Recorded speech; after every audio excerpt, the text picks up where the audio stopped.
každého účastníka cestnej premávky platia určité pravidlá, ktoré treba dodržiavať. Pri jazde bicyklom určite potrebuješ vedieť toto. Základným pravidlom cyklistu je vidieť a byť videný.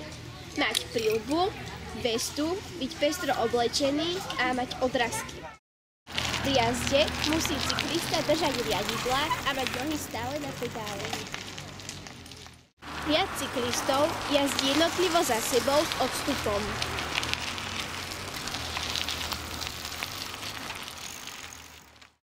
Rešpektujeme dopravné značky.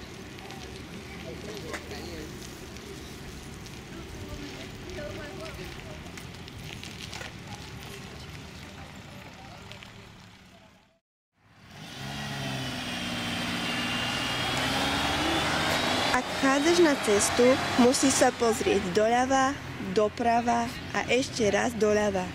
Zistite, či sa nepribližujú vozidlá. Ak áno, nechajte ich prejsť. Ak odbočuješ doľava, ľavou rukou ukáž zmenu smeru jazdy. Zaraď sa do stredu cesty. Ak nemáš prekážku v ceste, môžeš odbočiť. Ak vyjdeš na cestu a rozhodneš sa zastaviť, nerob to náhle. Najprv upáš pravú ruku, vodiči budú vedieť, čo chceš urobiť. Pomaly a plynule spomaluj. Zastav pri pravom okraji cesty.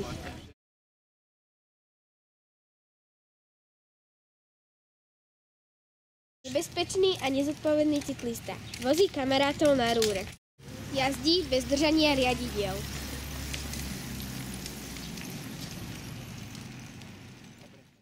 Nemá cyklistickú príľbu. Má v ušiach slúchadlá.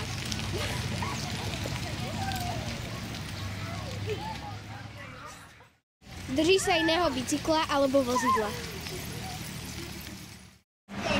Jazdí stredom cesty.